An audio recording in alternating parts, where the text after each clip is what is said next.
साधारणपणे मागच्या 5 वर्षाचा कार्य जो दिलेला आहे, त्याच्यामध्ये पूर्वी जर आपण पाहिलं, की दौंड शहराला जोडणारे जे रस्ते होते, ते रस्ते फारसे चांगले नसायचे, तक्रार असायची ते आम्ही पूर्ण केले. क्रीडा संकुल ही एक संकल्पना खूप दिवस फक्त चर्चेत होती, ती प्रत्यक्षामध्ये आणली. आता क्रीडा संकुलला लोक जायला लागले. जसं क्रीडा संकुल पूर्ण होईल, तसं अजून चांगल्या लोकांना त्या ठिकाणी सुविधा मिळेल. शेजारी स्विमिंग पूल केलाय. त्याचबरोबर आपण इंडोर स्पोर्ट्स हॉलचं काम सुरू करतोय. नाट्यगृह या शहरामध्ये नाहीये. ते नाट्यगृहाच्या इमारतीसाठी जवळपास 15 कोटी रुपये उपलब्ध झालेत आणि 20 कोटीपेक्षा जास्त रकमेचं नाट्यगृह आपण त्या ठिकाणी प्रस्तावित केलंय. जागा शासनानं नगरपालिकेच्या कडे हस्तांतरित केलेली आहे. आपण बुद्धिविहाराचं एक मोठं काम शहरामध्ये सुरू आहे. ते पूर्ण करण्यासाठी मी प्रयत्नशील आहे. ग्रामीण रुग्णालयाचं जवळपास 35 ते 40 कोटी रुपयाचं काम हे अंतिम टप्प्यामध्ये आहे. त्या भागातील गरीब लोकांना त्याची सुविधा होईल.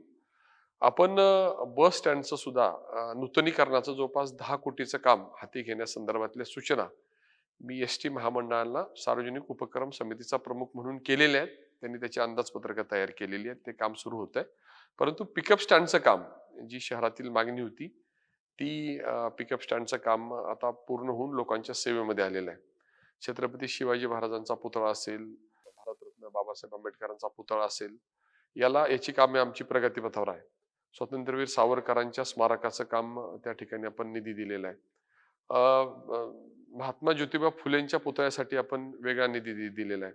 आपण छत्रपती शाहू महाराजांच्या पुतळ्याच्या परिसराच्या विकासाला काही निधी देऊन तोही परिसर सुधारणा करतोय.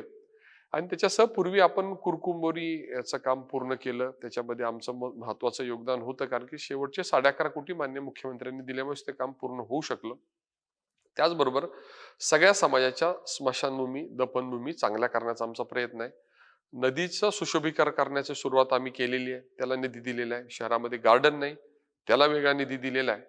आणि हे सगळं स्वच्छ करत असताना दौंड शहरातील रस्ते याच्या संदर्भातली मागणी होती. रस्त्याची कामं अतिशय दर्जेदार करण्याचा आमचा त्या ठिकाणी प्रयत्न आहे आणि शहराच्या रस्त्याचं नेटवर्क आपण जवळपास 70% पर्यंत पूर्ण केलेलं आहे. पुढचं सुद्धा नेटवर्क आपण पूर्ण करण्याच्या उद्देशानं सगळं आपण नियोजन केलेलं आहे. दौंड शहराला बाह्यवळण रस्ता व्हावा ही मागणी होती. त्या माध्यमातून आता आपण बोरावके नगर, खुरोडी मार्गे अष्टविनायक मार्ग हे काम प्रगतीपथावर आहे. काही पूर्ण झालेलं आहे. तिथलं अंडरपासचं आपण काम पूर्ण करतोय. त्यानंतर अष्टविनायक मार्गापासून जो दौंडगार पूल होतोय त्याच्याकडचं काम प्रगतीपथावर आहे. दौंडगार पुलापासून ग्रामीण रुग्णालय मार्गे, एस टी स्टँड मार्गे पुढे मार्केट कमिटीपर्यंत येणाऱ्या बायपासचं काम मंजूर आहे. ते काम आता आपण सुरू करतोय. आपण शेती महामंडळापासून बोरावके नगरचं सुद्धा काम अतिशय गतीने त्या ठिकाणी चालू आहे.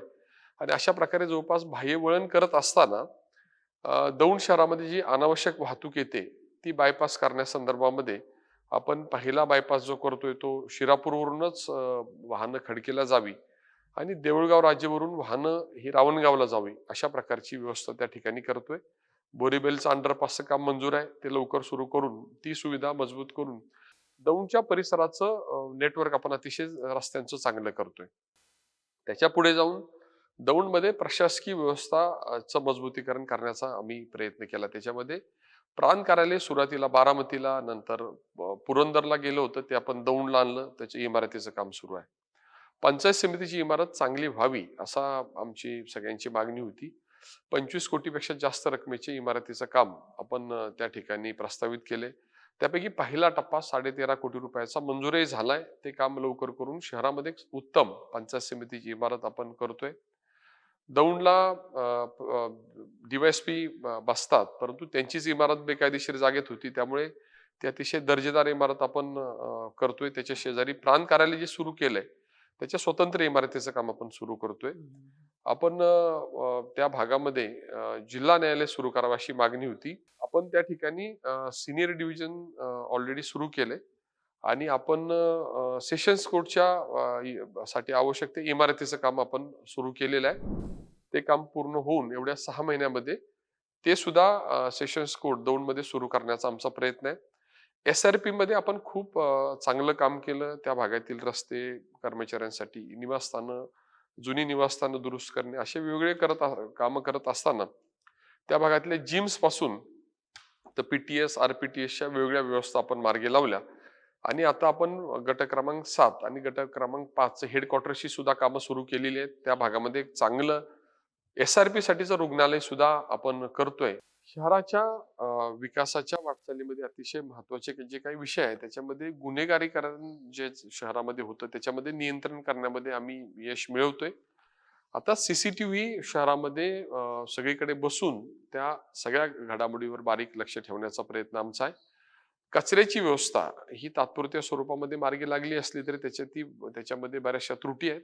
तेव्हा झिरो गार्बेज सिटी करण्याचं आमचं उद्दिष्ट हे पुढच्या काळामध्ये राहणार आहे आणि कचऱ्याची समस्याची जी तीव्रता पाहता त्या माध्यमातून एक कायमस्वरूपीचा प्रकल्प उभं करण्याचं आम्ही ठरवलेलं आहे.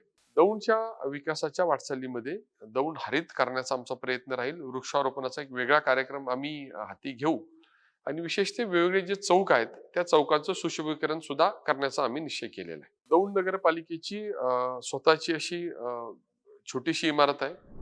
त्याचाही प्रस्ताव शासनाकडे प्रलंबित आहे आणि या पंचवार्षिक मध्ये एक चांगली उत्तम इमारत उभं करत असताना त्या परिसरामध्ये जे काही गरीब लोक विस्थापित झाले त्यांच्यासाठी एक शॉपिंग कॉम्प्लेक्स उभं करण्याचं सुद्धा आम्ही त्या ठिकाणी निश्चित केलेलं आहे. त्याचबरोबर एक मागणी लोकांची आहे की शौचालय सार्वजनिक स्वरूपाची व्हावी.